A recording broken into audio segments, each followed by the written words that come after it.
Amasa video chun AFL Studio download jidan to install ji to chuting le mancha ipi chu isu to le studio kisim do thei ham ti chu kan video amasa chun kan saitan tu ni a hi mancha ho connection bol jidan to chuting le recording bol jidan them khat kan sei de amasa pena interface recording ball na chu nanaki cho ta a hi le ama sa pena hi akisu to dan nong hi azat hi sau sawen hi chi RCA akitin hi chi connection hi RCA akitin chi RCF female ahin hi chi atamjo aman hlom lang interface aman hlom lang hi atamjo RCA connection hi aumin chuting le aman tam lang khun atho tho omyong omin chuting thum li chang ni chang aumin XLR connection nong aumin chuting le TRS song aumin chuting le RCA yong aume aban nei cha kan sei de hi chi RCA akitin chule a speaker langin monitor speaker langin veote icha hi thum omin ama hi KRK akitin chong hi ahoin speaker hi KRK hi atam jo music producer hoin aha mane ama hi a sound hi panchi chi hi aha omin na sound hi music beat sim lang ho dengin hi chi KRK hi a sound hi recommend aha bolvin YouTuber hondong chong hi ahoin chuting le hi cha dinga hi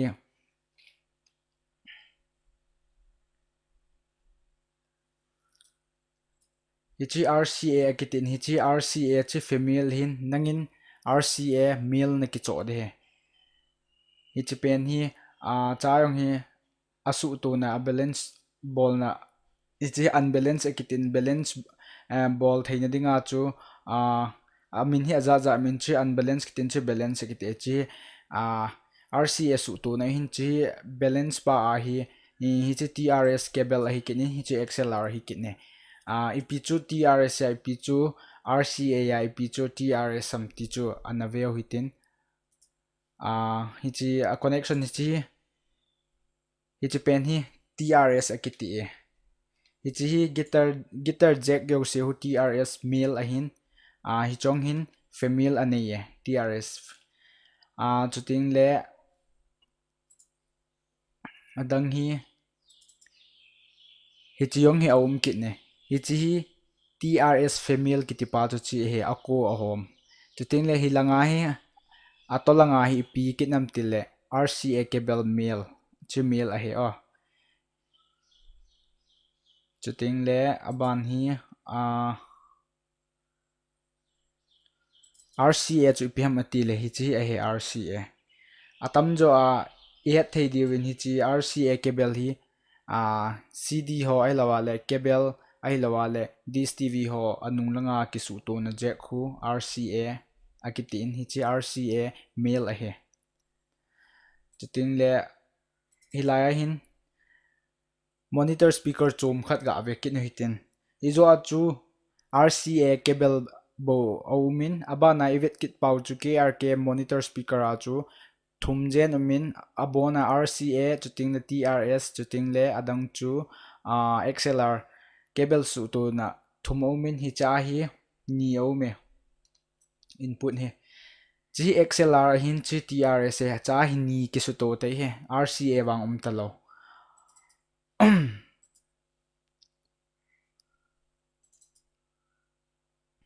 iyam atia hichi iniki cho khawa hicha hi itilang panga hichi jack hi iniki cho khawa khatlang iti sei dam hichi jack RCA pa hi iniki cho khawa monitor speaker langa TRS cable su to na se in ki cho khau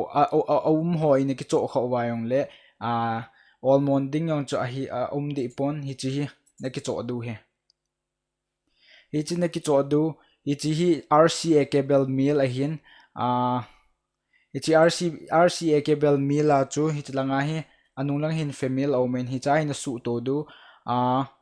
anung langa hi chi hi TRS kin TRS cable hi laya hin su to du chu chu TRS cable chu ani ni mill hi chi ding atolang alulang mill hi chi ding hi cha hi na su tu ale na monitor speaker langa chu jack om pa TRS family pa chu hi chu chu na connect du hi ti a chu na so na connect du hi chi hi ni ngai de tai chi ni ngai ding chuting le TRS cable long chu ni ngai de he aban le TRS cable a hi chi chan cho hin aban pa hi bracket no hite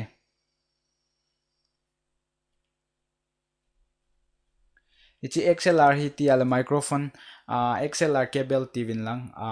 Amazon hi lawale online shopping en hol leu chun ichi XLR hi hi chiong hi connection khat ahin ichi a hi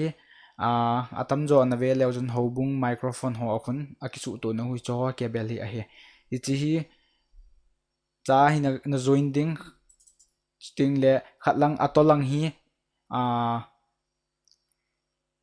speaker ala hi XLR cable om wangin I khat na khun atam jo aman hlom lang interface aman hlom lang a khun atam jo in XLR connection he om pun atam jo TRS to RCA cable bo cho hin chiya chu hilang hi chi naman du wa le hi chi XLR cable na ki cho du atolang khu TRS hi te de hi chu ahin to che pen hi ahi kinala TRS cable hi kinale guitar jack ho kho ahin TRS cable hi na su to ale khatlanga yong atolang yong chu ipi jack ham interface RCA se om pa naman wale RCA connector to TRS che pen chu na ki cho du hi cha hin na su to du he hi chu them khat speaker to interface su to dan neu khat kan sei hin chuting le interface ne ki cho ten le hi chi cable to nong tha de hi chi a cable hin a cable hi hi chi cable hilang apin pa hi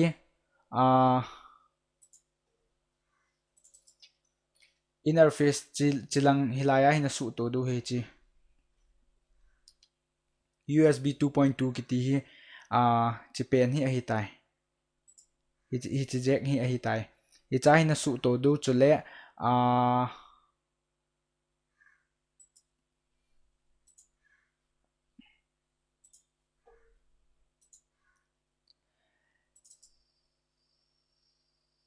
hi chu pen hi ahung hi kinale na computer to na su to du he hi chu computer hi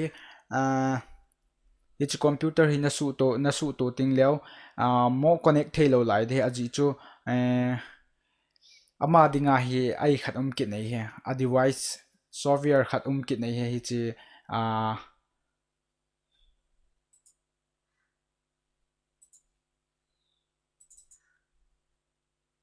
atam jo in hi chi interface so si hin device connect na ding audio device software khat kit nei he hi chu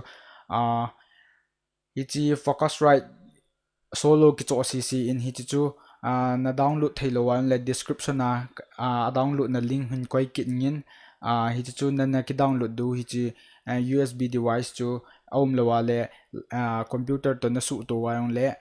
function lo de hi ja chu hi chi kan chi focusrite ki cho eu si solo ki cho hen lang 2i4 hen lang 2i2 yong le a ki cho eu si in hi chi download na link chu description hang koi kit ngin anaki download kit win chuten le tu hin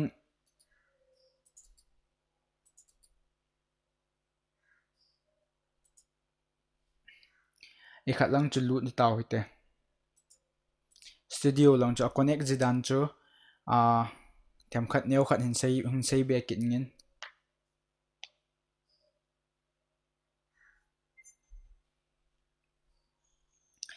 chi hi tai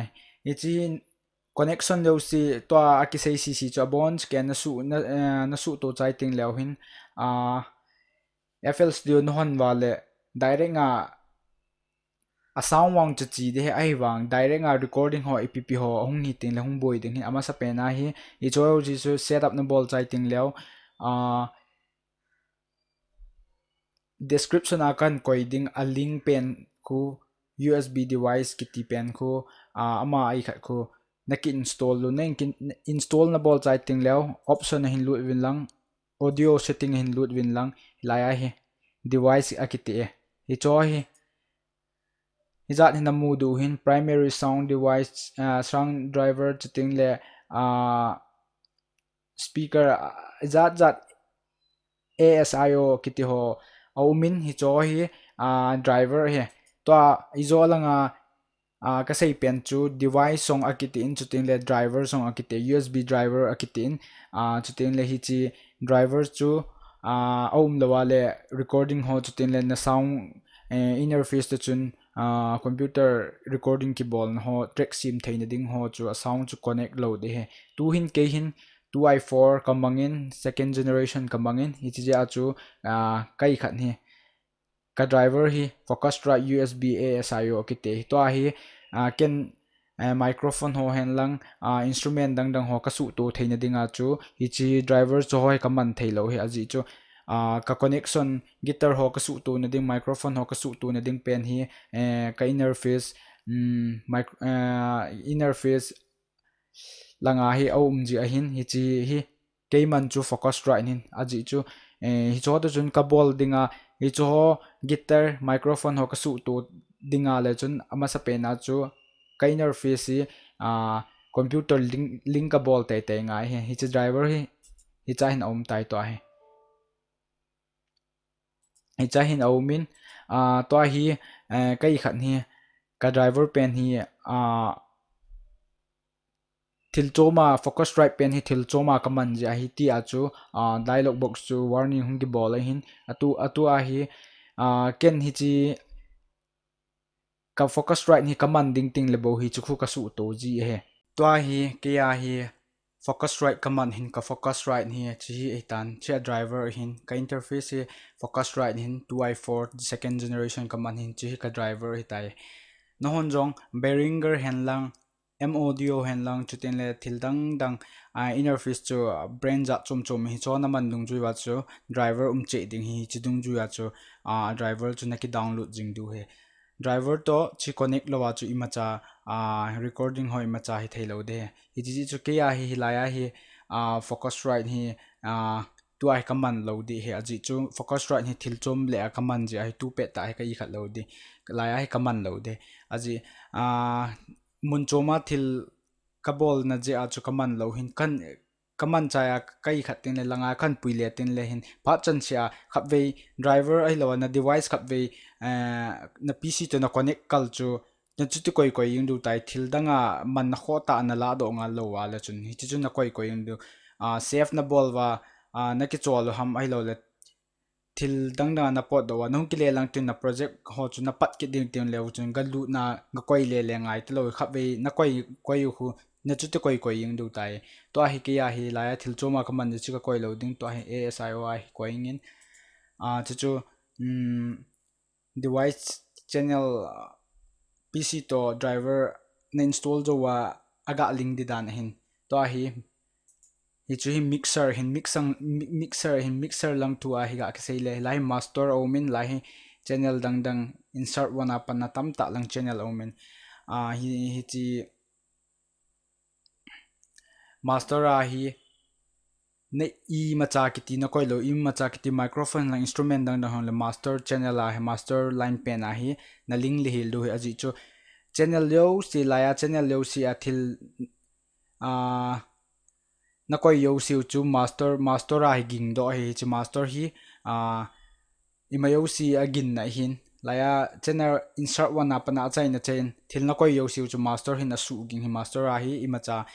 na koi lut lo du hi chutin le iti microphone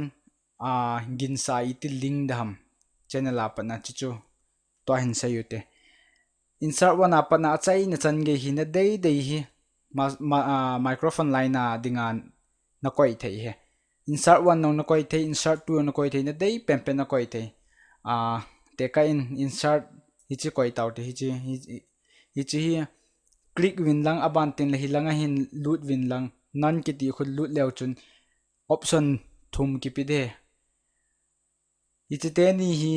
asio ahin hilaya asio all ki ti pen hi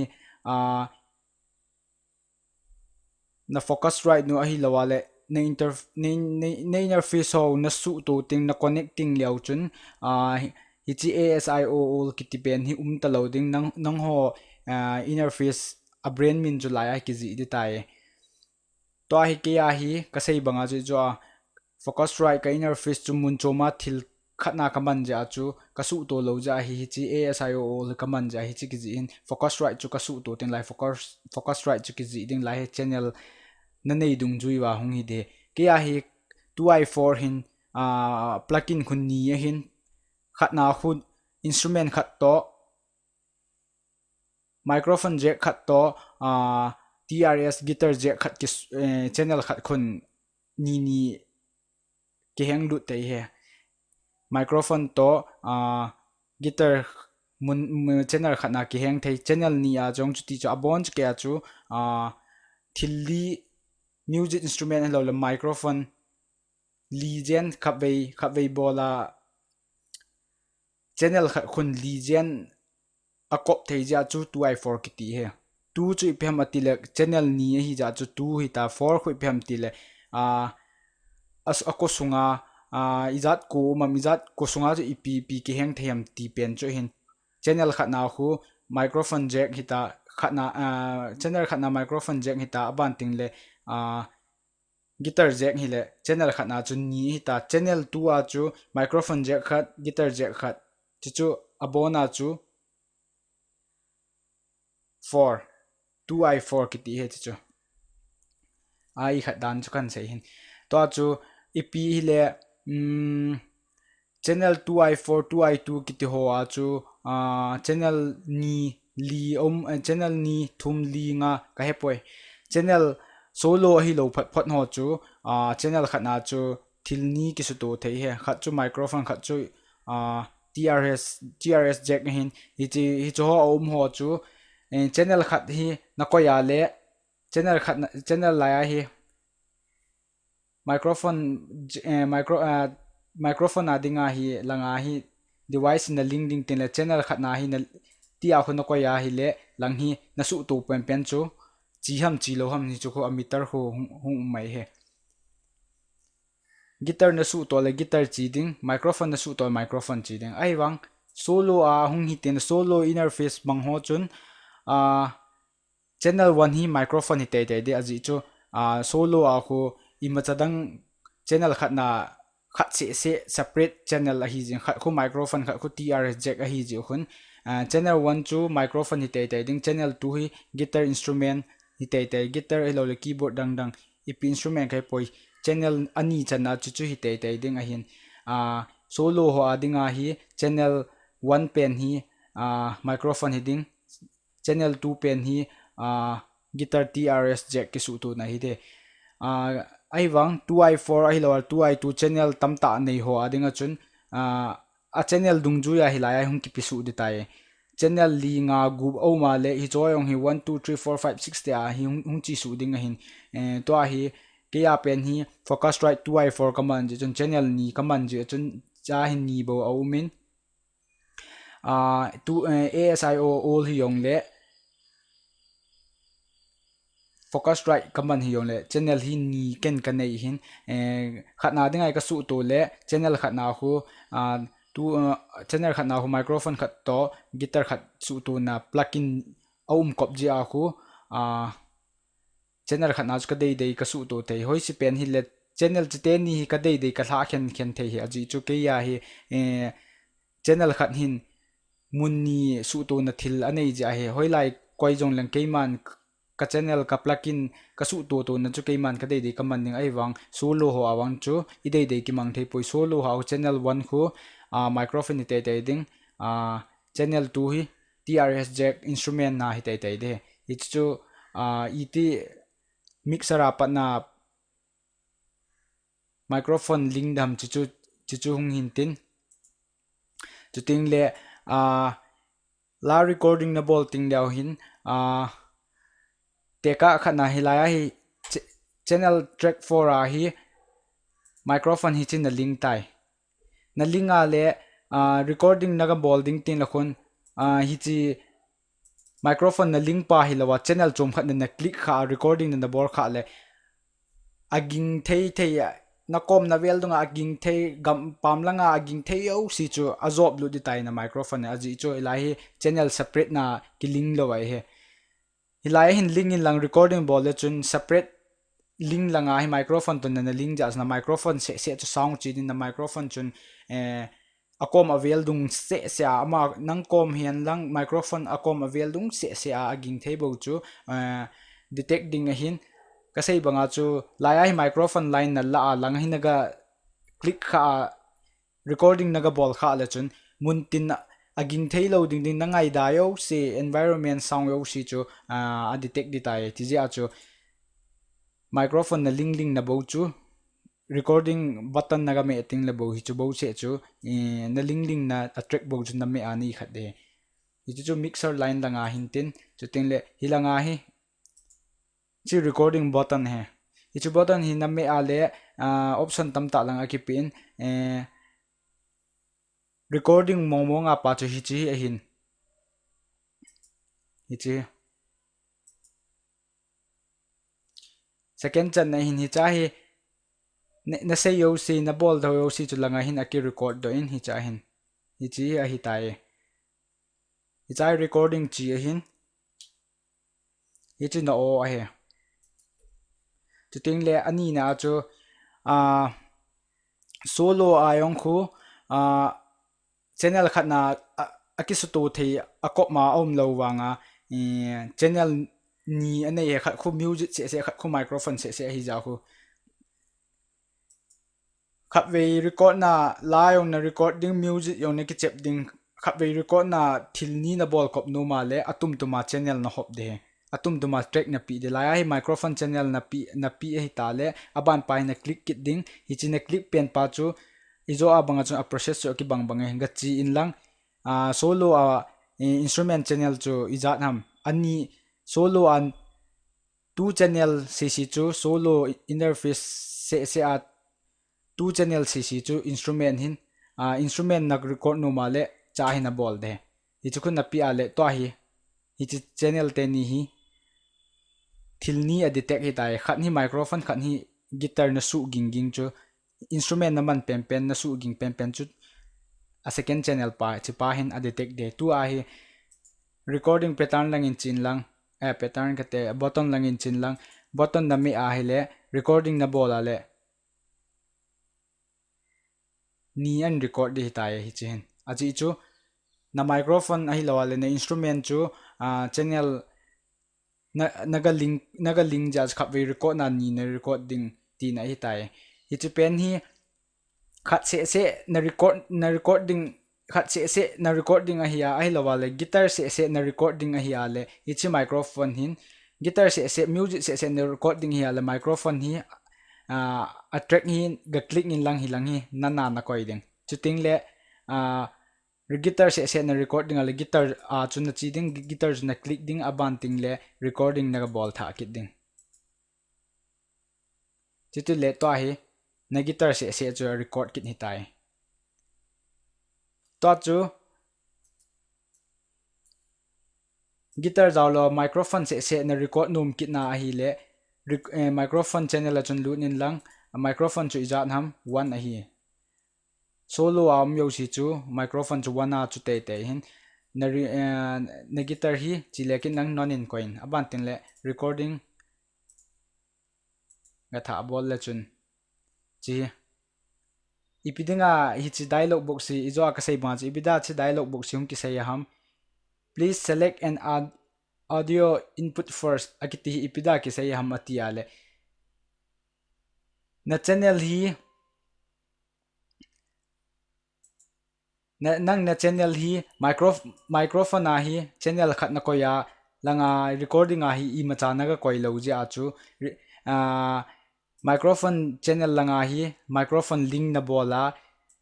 guitar langa hi naga chu ji a recording naga bol ja chi ti a hu mai he hi chi hi izo ka sei banga chu thil na record ma sanga channel hi naga click tai de ti ne hi chi hi nona coin lang aban ting le recording ga bol chun dialogue box kisei ma chung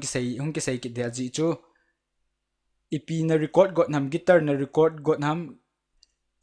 microphone na record got nam chi pen chu na record got pen na click lo ja he to chu microphone na click got ni ja microphone na click nga le ilang hi microphone na killing ja tu hin recording bol leo chun dialogue box sung do lo di atha ki record ki che chi chu ahin chuting le ichong hi la recording na bol pe na recording chu na sa hil ai lawa le na bor hil au ma le hilang hi game etalawa